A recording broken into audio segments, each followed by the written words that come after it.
Coming up on News Center 16 at 5. The Michiana community is mourning after a man guns down a mother and young grocery store clerk. We're live from the crime scene with the latest on this tragedy from Elkhart. Plus more on the man behind the trigger, including a look at his checkered past. And join us as we reflect on the two women killed before their time. And the light snow definitely not over across Michiana. We'll have details on that and when it might end coming up. From WNDU, your breaking news and weather authority, this is News Center 16 at 5. Tragedy unfolds in Elkhart last night when a man opens fire in a supermarket, killing two innocent women. Good evening, I'm Maureen McFadden. We're learning more about this horrific crime that's left the Michiana community shaken and captured the attention of a nation. Terry is live tonight in Elkhart at the Martins on East Bristol Street where the shooting took place. So Terry, this really hits home for all of us, ourselves included, who grew up and even remember the chain as a local mom and pop store. Well, Mo, like Amish Acres and Notre Dame, Martins is a Michiana institution. And you're right, a mom and pop type shop. I worked at store number 1 at Portage and Elwood back in the 70s as a teenager. There are now 21 Martin stores scattered throughout Michiana. And while they've grown and gotten big, one thing hasn't changed about Martins. That hometown feel about it. When you walk in the door, people know who you are. It's a comfort level that was grisly shattered last night here at store number 17 in the Cobblestone Crossings. Standing in the newsroom last night, I heard a call on the scanners, a call that no news person ever wants to hear. Active shooter.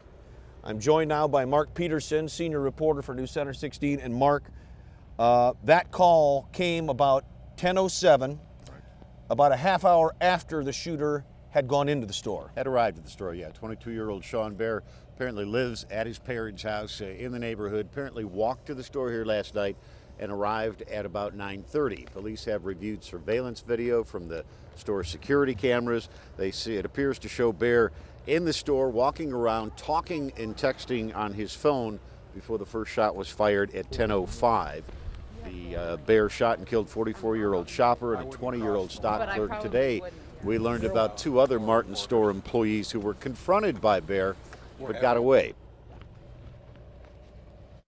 Mr. Bear shot the female subject, and we believe in the next minute or so then walked around in another aisle and saw another Martin's employee, made some verbal exchanges with that Martin's employee. She ran, thankfully. He fired at her and missed, and she was able to escape out of the store. As he turned the corner, he was confronted with the manager of Martin's, who was the manager that night. Mr. Bear held the manager of the store hostage.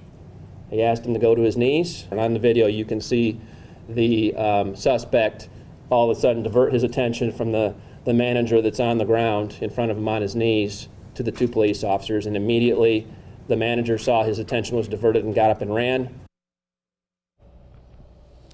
Police say the video shows there were about 12 to 15 people inside the store at the time of the incident. It took them a while to realize people may have heard a noise, not automatically assumed it was a gunshot if you're not used to hearing the sound of gunfire.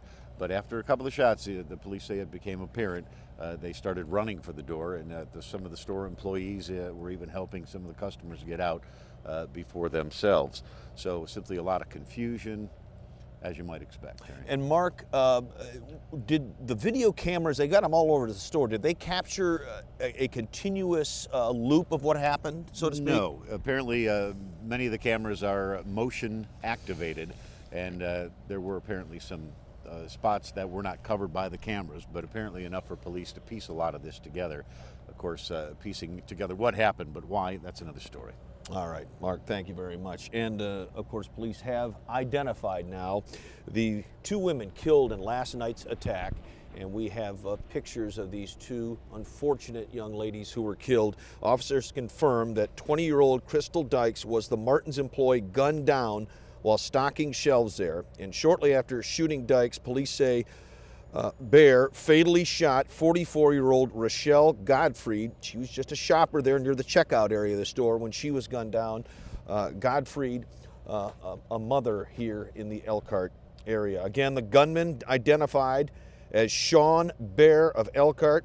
We know this about Bear. He entered Elkhart Central High School as a freshman in the fall of 2006. However, he left the school in December of 2007 and went to school in another state. Elkhart County reporter Tricia Hart joins us now. And Tricia, you've been doing a little digging on Sean Bear, and this is a young man with a checkered and troubled past. That's true, Terry. I mean, you go to his Facebook page, which was taken down a little earlier today, and at first it has quotes from serial killers as well as kind of some graphic pictures up there and some ranting posts, very angry at other people. And, you know, back in 2010, actually, he posted about ticking time bombs and people being dismissed as sick or chemically unbalanced, saying, quote, bombs explode, but not before taking victims with them. Family and friends didn't want to comment today. I went to his house over in Elkhart. Neighbors said that it's a very quiet family. They keep to themselves. Investigators still don't know exactly why Bear targeted these two women. However, at the press conference earlier today, police did indicate that Bear went into the store at 9:30, like Mark mentioned, was kind of wandering around, but he's no stranger. A lot of the checkout people and workers there recognized him, but it was a little suspicious. He caught the attention of a security guard inside who was keeping an eye on him. It was a little strange that he was making phone calls, not really looking like he was planning on shopping. And as Terry mentioned, he's also no stranger to Elkhart. In the fall of 2006, he entered Elkhart Central High School as a freshman. He left just a year and a half later in December of 2007. Elkhart Community Schools told me today that he actually came to Elkhart from another state, schools in another state, and he left to go to schools in another state as well. So in and out of town, not really sure what exactly brought him to this store that night. Okay, and we do know that Sergeant Trent Smith of the Indiana State Police during the press conference today indicated at first they didn't think there was a connection with any of the victims. Now they think there may have been some type of connection, but they're not sure. They're still investigating that, and that Bear and Crystal had two mutual friends on Facebook, but right now it's too soon to say that there is a direct connection there. Too soon to say. I mean, the two mutual friends on Facebook, the similar page, Enthusiasm for Gun Likes online, there was that overlap. Crystal was also an Elkhart Central student, a little bit younger, 2 years younger than Sean in this case. It was brought up today, actually, the question of mental health. Obviously, with shootings like Aurora and Newtown, that comes to mind. Police did say at this stage in the game they can't release any of that information, so we're going to have to wait. It's very early on for an investigation like this. And I know there were several questions about his mental health that Sergeant Smith just basically said, you know, we're still early on to this and didn't want to comment on that. Exactly. All right, Trish.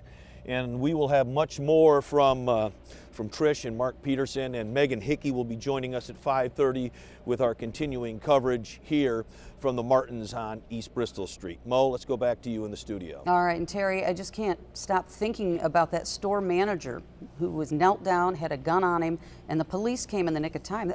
They may have saved his life. Well, they did, and listening to Trent Smith, it sounds like they provided the type of diversion, them showing up, that he was able to get up and run, and it can't be said enough about the work of the Elkhart Police Department to get there. They were in this general area anyway on another call. They got here within 3 minutes of the call, took them a minute to get in there, locate Bear, and gun him down. Kudos to the police department for fast work. Thanks a lot, Terry. Yeah. Well, after initial reports of last night's shooting came in, family and friends of those inside the store were scrambling to find out more. Many drove straight to Martin's, hoping to find their loved ones safe. That's where News Center 16's Barbara Harrington was all night. Barbara, you can only imagine what it was like for those families to have to be out in the parking lot just waiting. Absolutely excruciating for many of them, Mo, because when we first got to the scene, all the information that police were giving out was that there was an active shooter situation and it was under control, but they didn't tell us anything about victims or the suspect until nearly 2.5 hours later. So that meant that many people who came by the store just to check on people, they had to stand back and wait. Some were frantic because they couldn't get in contact with their family members. One man came up to me when he first got to the scene last night, extremely worried because his son's truck wasn't in the Martins parking lot. Like many of us, he automatically thought the worst. Later, he did come back to me very teary-eyed, saying that his son was okay and his truck was gone because he was being questioned at the police department. That man, very thankful. But for many, shortly after those feelings of relief settled in, they were quickly replaced by feelings of anger and frustration. It makes me feel angry. Obviously, this world, I guess, is kind of screwed up right now. I mean, you can't even go to the grocery store and not be safe. This is horrible. I mean, nobody wants this to happen so close to home. I mean, this is a reality check and a sign of the world we live in. This is a scary place. Absolutely terrifying for those people. And over and over again, Mo, we kept hearing people say, we don't understand. How could this happen here in Elkhart? And that's something that we may never be able to understand, but we do know that police are looking into any potential motivation behind this shooting as they continue with their investigation. Yeah, and of all things, you know, we've had recent school shootings, but a grocery store. And I understand for a while after the shooting, at least one nearby business locked down. That's right. Fat Tomato, a restaurant that is in that same complex, was locked down, and there were about 20 people inside during that lockdown. So it was terrifying for them because they really weren't told anything by police about what was going on. They just saw all the lights and sirens, that crime scene tape up. A very scary moment for them as well. Yeah, I can only imagine the fear they felt. And by the way, fabulous job reporting last night and overnight. Thank you. Thank you. Well, Martins has released a statement about the incident, thanking the community for their prayers and support during this tragedy. President and CEO Rob Bartle says the entire Martins family is saddened by this tragedy. We will be offering counseling services to employees today and for as long as necessary. Our thoughts and prayers go out to the families involved and the entire community. Additionally, we would like to thank everyone in the community for your thoughts and prayers. They went on to thank authorities for their quick action and professionalism. And we'll continue to bring you information on this tragedy in Elkhart throughout the rest of our 90 minutes of news. At 5:30, hear from a man who knew one of the victims well as he remembers 20-year-old Martins employee Crystal Dykes. And you can always find the latest information concerning the tragedy on our website, WNDU.com. A security threat at a PHM middle school forces the district to put extra measures in place. Just after 12:30, a student found a threatening message in the boys' bathroom at Schmucker Middle School in Mishawaka. He immediately reported it to a teacher. According to school officials, the message is considered a, quote, low-level threat, but it was not revealed what the message said. However, a school resource officer has been at the school all day long. Parents were notified about the threat with the district's direct messaging system via text, email, or phone message. Well, time now to check the weather. Mike, roads were slick once again today as we saw some more snow. How's it looking tonight? More snow, Maureen. You can see that on 16 Doppler Max. It's not going to snow the whole time, but pockets of snow, and those go all the way back into much of northern Illinois, even back into Iowa. As far as my hour-by-hour forecast, we are looking at light snow occasionally right through the evening hours, so those roads are going to stay slick because temperatures are going to start to fall again. I'll have my 7-day coming up in a few minutes. Thanks, Mike. A man charged with the attempted rape of a Department of Child Service caseworker will spend more than 2 decades behind bars. 20-year-old Isaac Miller was sentenced to 48 years today, with 28 of those years to be served in prison and 20 on probation. Miller trapped the worker in his apartment unit and held her at knife point back in September. Court documents say Miller then forced the woman into the bathroom where he choked and attempted to rape her. The caseworker was able to free herself and run for help. Miller pleaded guilty to the crime back in December. A Michiana woman is in the hospital after being run over by a car in her own driveway. It happened in the 2200 block of South Lake Sharon Road in Warsaw. 39-year-old Tracy Prater was trapped when emergency crews arrived. She was airlifted to the hospital in serious condition with injuries to her chest, neck, and head. It appears she and her boyfriend, 37-year-old Benjamin Irvine, were arguing. When Irvine tried to leave in Prater's car, he apparently backed over her. He told police that he did not see her, and Prater, too, called it an accident. She says she had walked behind the car before he backed up and slipped and fell on the ice. More to come on News Center 16. And honor 40 years in the making. A Notre Dame legacy will be honored this weekend for his commitment to the Fighting Irish and Michiana community. Plus, doctors told her to enjoy the life she had left, but this woman decided to fight. Hear about the new breast cancer therapy that saved her life. Tracking severe weather right down to where you live. Storm Team 16 is your weather authority. And one of our South Bend sky views pretty much tells the story, doesn't it? Snow coming down once again. Before this latest batch came in, we had measured 1.5 inches exactly here at the station. This is going to add to that. 28 degrees being reported right now. Winds are south to southwesterly at 15 miles per hour. Temperatures across the region, upper 20s to around the 30-degree mark. Western and southern areas close to the freezing mark, in fact, in some places. But that's probably as mild as it's going to get, as we'll see temperatures start to fall pretty dramatically later on tonight. There's 16 Doppler max, and you can see areas of snow just continue to come our way. Here's what the future looks like then with 16 Future Track. As we head through the rest of the evening hours, you can see Future Track is going to keep the snow showers in here.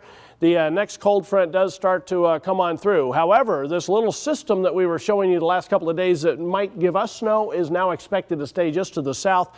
Southern areas might get a touch of that, but I think lake effect is a little more possible as we head into the afternoon hours tomorrow with another little batch trying to come on through. You can see that on Future Track. Then we turn our attention to a more potent system over the northern plains, and you can see Future Track afternoon on Saturday, keeping most of it to the southwest of us. I'll tell you what, though, all the other computer models show us getting several inches of snow. So all going to depend on the track of this storm system. Here's my Storm Team 16 forecast for all of Michiana. For tonight, occasional light snow, another 1 inch likely. Low temperature down to 8 degrees. Here is my 7-day forecast then. And one thing you'll notice is it's a yellow day for Friday and Saturday, a green day for Sunday. Chance for some snow showers coming our way as we head through time, and a better chance for some snow coming in again Saturday afternoon and Saturday evening. Martin Luther King Day looking okay. Mix of sun and clouds, and then more snow and much colder again for Tuesday, Wednesday, and Thursday of next week. Winter is definitely hanging on this year. All right, Mike, thanks a lot. Well, for those like me who have known Digger Phelps since I was a kid, in fact, I babysat for his kids, we've all heard the countless stories of triumph directly from the mouth of the former Irish men's basketball coach. Sunday, Notre Dame inducts Digger into their Ring of Honor, 40 years to the day of his most famous win. Angelo DiCarlo has the story, decades in the making. Every time I see Bill Walton, Digger Phelps, you ruined my life. You're the devil. But for Digger, there's no moment that's defined his life more than the reason Bill Walton says those words. That fateful day 40 years ago when the Irish upset UCLA to end the Bruins' 88-game win streak. I guess I had a three-piece suit back then, huh? For that one. You still got that suit? No. The memories around his South Bend home are endless. Even the coach he defeated, the legendary John Wooden, So I had him sign it. Knew how much the win meant to Phelps. That's the scorebook. It also came with a special note that also thanked Digger and the Irish for losing to UCLA for the Bruins' record-setting 61st win a year prior. Yeah, throw me a shot. And of course, there's the game ball. The 61-game streak, the winning streak, which broke San Francisco's streak of 60, happened here. So I give Wooden the game ball. And then all of a sudden the 88-game winning streak ends here. I got that game ball.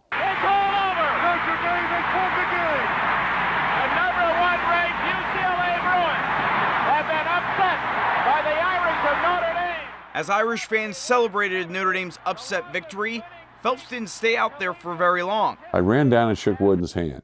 These two guys picked me up, and it's so hot out on the floor because of the TV lights and the emotion in the crowd. I said, let's go in the locker room. And so I took off, went in the locker room. On Sunday, Notre Dame celebrates the 40-year anniversary of that win. It was the people that made it happen, the students, the cheerleaders, the leprechaun, the band, the fans. Fitting on that 40th anniversary, Phelps will enter Notre Dame's Ring of Honor. It's almost like this is my Irish wake, so to speak, except I'm alive and well. Alive and well indeed, but after recently defeating cancer for the second time. Where have you been and what you've done, and how do you touch and thank all those people? And I think that's what's, to me, Sunday night's going to be that I'm still alive for another reason. I don't think they're ready for me yet up there. But this was a wake-up call, all this, the last 4 years coming this April, starting with the cancers, and as well as knowing that, hey, the game of life, being an Undertaker son, you know how it can end, but more importantly, while you still live it every day to the full moment. The speech for Sunday? The message recapping his Notre Dame journey is written, and he'll try to treat it like he always has. I'm going to bite my tongue and get mad and go out there and give it 2 minutes like I'm down 12 or 11 against UCLA. I don't know. I told Jim Fraley that you better have Kleenex out there. I can attest to the loudness at the JACC back then. I was there, and we have to give Digger some credit. He really knew how to get a crowd going. The Ring of Honor ceremony will take place at halftime of Sunday's 6 p.m. game against Virginia Tech. More than 24 former players will be on hand. After the game, ESPN2 will air a special feature film, 88-1, looking back at the famous Irish upset over the Bruins. Well, coming up, it's one of the most difficult types to fight, but now there's new hope for those with triple-negative breast cancer. In tonight's Medical Moment, we look at a new therapy program helping those live longer with the disease. The latest health news for you and your family. This is Maureen's Medical Moment. A new therapy that's offering hope for cancer patients who had none in tonight's Medical Moment. Triple-negative breast cancer accounts for about 15% of all new breast cancer cases in the U.S., but it leads to 25% of all breast cancer deaths. A diagnosis of this type of cancer means that 3 most common types of receptors known to fuel breast cancer growth are not present in the cancer tumor. It's an aggressive cancer that until now has only been treated with standard chemo. What do you want? You want this? Brenda Bagan's little dog Cody is always by her side. He takes care of me. She needed the support. 8 years ago, she was diagnosed with an aggressive breast cancer. 3 years ago, it came back. My doctor actually told my daughter and I, you know, instead of doing chemotherapy, you probably should just, you know, do the most that you can with the life that you have. But Brenda didn't listen. She enrolled in a clinical trial testing new therapies for triple-negative cancer. Right now, the only treatment we have for triple-negative breast cancer is chemotherapy. Doctors are now studying PARP inhibitors to prevent cancer cells from becoming resistant to chemo. It affects the ability of the tumor cell to heal itself after getting chemotherapy. One other study found triple-negative patients with advanced cancer who took the drugs with chemo survived about 5 months longer than those who received chemo only, with very few side effects. Brenda only takes the PARP drug. I feel it has saved my life. Dr. Graylow says one downside of the PARP inhibitors is they are very expensive. While still in clinical trials, she estimates they might cost between $2,000 and $10,000 a month if they hit the market. The next step for this research is a larger clinical trial that will test the drug on more patients. During the clinical trial, patients get the drug for free. And to read the research summary for today's story, you can go to WNDU.com and click on the Medical Moment.